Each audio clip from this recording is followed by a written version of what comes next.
Okay, invention versus control here. Got to do the tactical table here. It's really important here. I want to talk about the dangers of what's happening respective to basically the United States versus certain European interest. And it's been an evolution. So we're going to talk about that just a little bit. That John Deere calls your state attorney general's office. So right here, I want you to hear what this guy is saying. Now, you can read who he is. I'm advising you, go ahead, go to the guy's site, see what he's got, straight out, okay? So listen to what he's got to say. And that they believe that you have CAD files, like parts diagrams or repair schematics for equipment that you actually own. Now, it's something that you've downloaded from an internet forum so that you could fix your own machine or your own equipment without paying to go through a dealer. They want the state to do something about it, so the state shows up. And now those files that are actually on your hard drive, they're now the crime. Or think about Disney makes that call instead. Character models, scene renders, IP that you downloaded from a fan site and even forgot about. Now, right now, Washington doesn't have a clean mechanism for either of those type of phone calls. But with this newly signed law, they just built that. And before you decide that this doesn't affect you, that this is just a story about one state, this is already spreading, and it's bigger than most people realize. Now, on March 24th of this year, Governor Ferguson in Washington State signed a bill into law that made it illegal to possess a digital file, with the intent to do something that the state has decided you shouldn't do. The bill was sold as a response to ghost guns, and for about 10 minutes, it kind of sounds like it is, but the architecture underneath of it doesn't care what kind of file we're actually talking about. The law says it's illegal in Washington what kind of file we're actually talking about. The law says it's illegal or with the intent to distribute that code to someone that the state hasn't approved. The crime, it isn't making anything. The crime is possessing a file while intending to do something with it. Now, that's not how file possession has worked in this country. And the fact that they aimed it at a politically unpopular target first doesn't mean it stays pointed there. Before this passed, there was a clause in the original version of the bill that said the mere possession of the code would presume criminal intent. You'd have to prove you're innocent in court. Now they pulled presumption because they knew it wouldn't survive a constitutional challenge, because it inverts the burden of proof.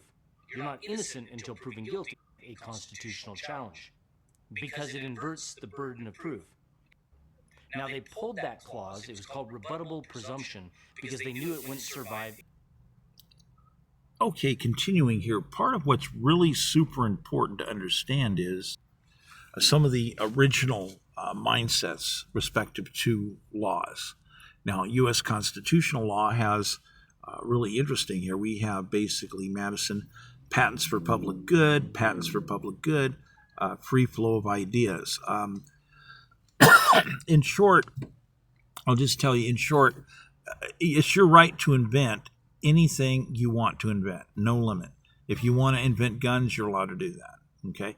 If you want to invent bombs, you're allowed to do that. So bombs and grenades, you're allowed to readily purchase those, except today's law says, no, you can't. But the problem with that is Congress, during the War of 1812, passed a temporary order that says that northeastern Indians would not be allowed to purchase bombs and grenades because they wanted to curb the risk of them using it against us.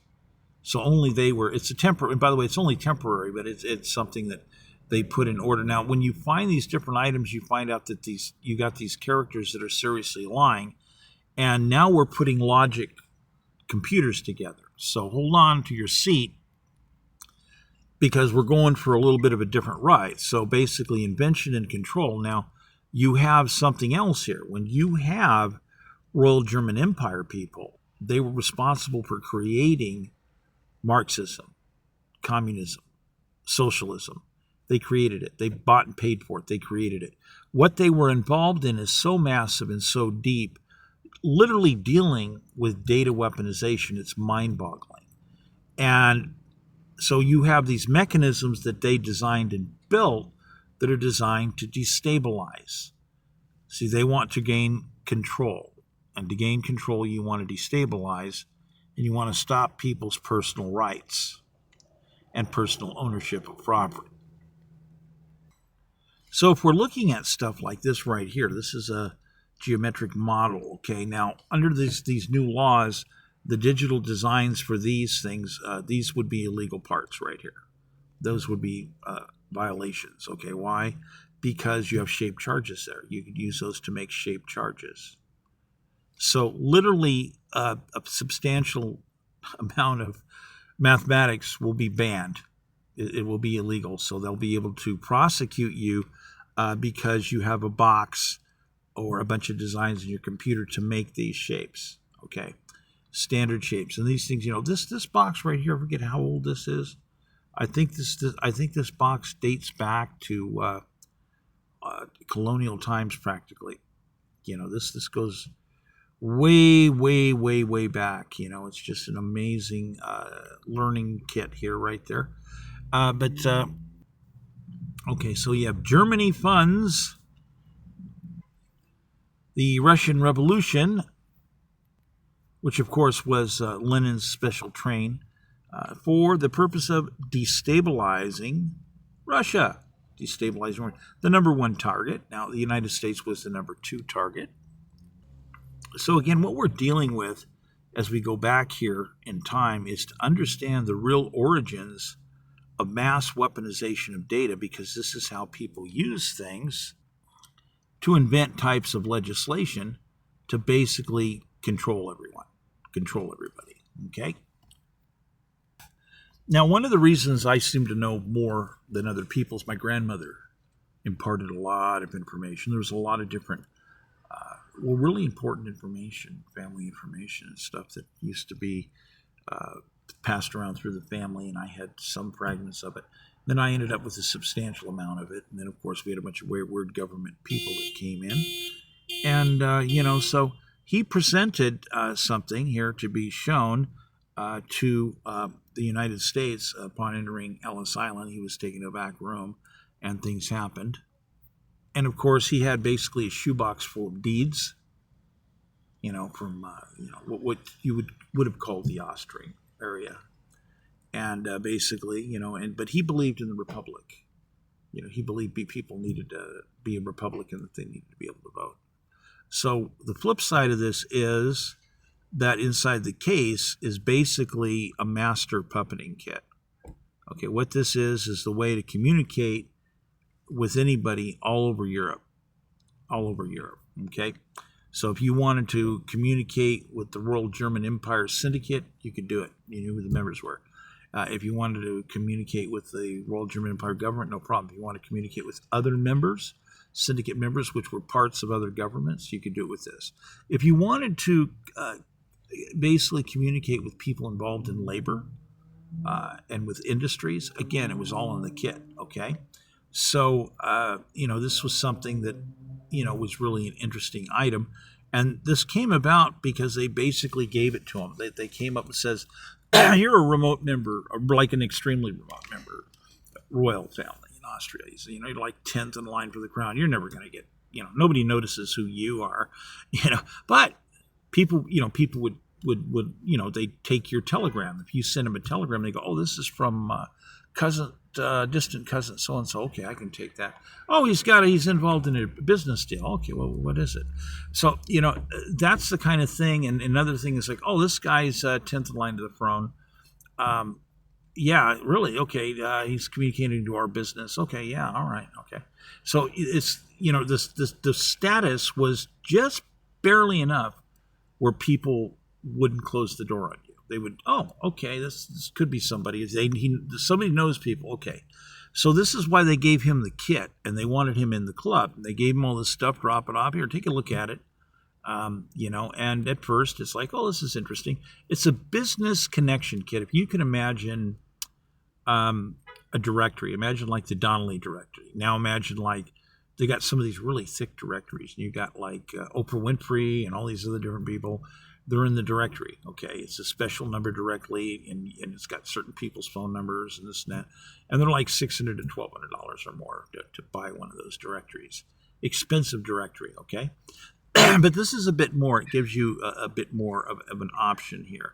So he understood more about how this whole thing worked. So people in the government were very happy. They were going to photograph all this, have nice long talks as he explained things. So one of the really big items, the one that just totally flipped out my great-great-grandfather on my grandmother's side, I got other ones on the other side, predate the Constitution. Anyhow, is the fact that they wanted him to obtain all metals. And then literally you end up with the message that says, we want you to buy all the metal. We will make whatever deal you need because we want it. You need money, whatever you need. You need a bunch of drugs, wholesale, whatever you need. We want you to go to the churches. We want you to buy all the church bells. We don't care what the price is. It's not about the price. It's about the metal. We have to have the metal. We'll pay vast sums of money for it. And at that moment, he realized what was going on. He realized that the only real reason to need to buy every metal and even buy the church bells dealt with people who had a plan to literally bring mass darkness all over Europe. And that's when he gathered some of the immediate family's members together and says, we need to leave the country now. And they're like, what? No, it's going to be fine. They said, no, you don't understand who these people are, what they're involved in, and what they're planning. We need to leave now. I'll pay for your passage across. Just take your deeds with you. Fill your steamer trunks up with what's crucial or worth money, and leave the rest behind. Leave the rest behind, and we can have somebody rent out the properties and this, that, and the other thing. And they didn't want to go, so he ends up leaving with his wife and daughter, and comes to America. And then tells America, you have to prepare your nation for war, and here's why. Look at this. This is why. So you're talking about something that's so powerful in information, something that lets you understand what a grand puppeting master kit is, so to speak. This, it's the ability to communicate, a master directory, the ability to communicate with everyone, and it has little crib notes about it. Since it's issued by them, it says, yes, this is the kit. We would like a cut of your, just tell us what you're involved in. If you start a business, we'll buy stock. This is not like we're jamming you for a cut.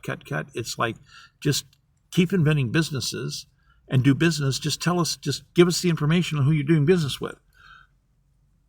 Because you take advantage of that. In other words, you start a business. We're all going to buy stock. Okay. You're doing business with certain people. These people are good. We'll do business with them too. So it's like a sunshine event. Everybody's going to do business with everybody else. It's not like what you would think it is, respective to some of these organized crimes in the United States, where you got the violence and the blood. Except, guess what? You actually do have the violence and the blood, because certain other players, they're not good actors. So seriously, no, you're some of the other players are not good actors. Okay, and it's like, but because you also are a royal, for instance, you do not mess with royals. Anybody who messes with a royal is going to end up having, heck to pay, so to speak. And World War I ended up starting because of an assassination in Austria. I don't know if people remember that, on how that some crazy stuff went down. So but some of the players were very bad players. Karl Marx, very bad player, very evil person. He sold his own people. It was the guy. You would not believe the evil of that person. So you got this guy here. You got Karl Marx. You got this Engels guy. He's an industrialist. Okay, so they're always doing these weird deals. Okay, these really weird deals. So the people are like, oh, he's a great guy with negotiating for fair deals for workers. Okay, yeah, fine, because the industrialists want to be guaranteed to maximize their situation, and there was a lot more to it than that. Okay, and a lot more to it was Murder Incorporated. In other words, oh, the businesses aren't going so well. Oh, look, here, I'll get some evil guys in the union, and we'll help you. We'll go out and do a business deal. You fund the operations, we'll split it 50-50. And people are, what? Yeah. So what are they? They're going to go out. They're going to go and do home invasion in some foreign country or someplace. And they're going to murder people. They're going to take their gold and stuff. We're talking horrible Murder Incorporated here. And when it gets to the point when they're all collectively getting together to melt the bells down, that's it. They're going to go through with a bloodthirst, an agreed thirst that's mind-boggling. They're going to kill everybody. Just kill everybody. Just take everything. Both fists is not fast enough. They're going to kill people in numbers that's mind-boggling. So literally, what's created by the Royal German Empire is this huge, continuous series of devices.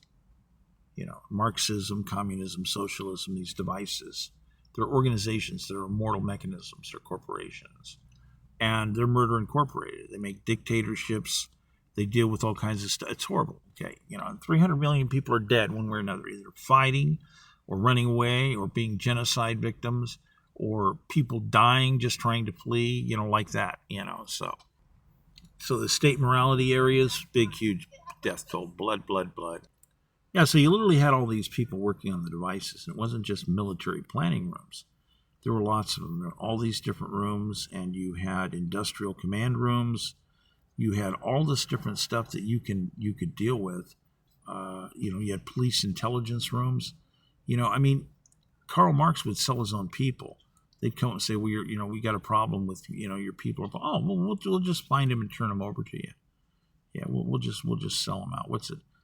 How much can we save you, man? Why don't you tell you what? You give us money, we'll save you, cut your investigation cost in half, and we'll just bring you those people, and you can just do what you want with them.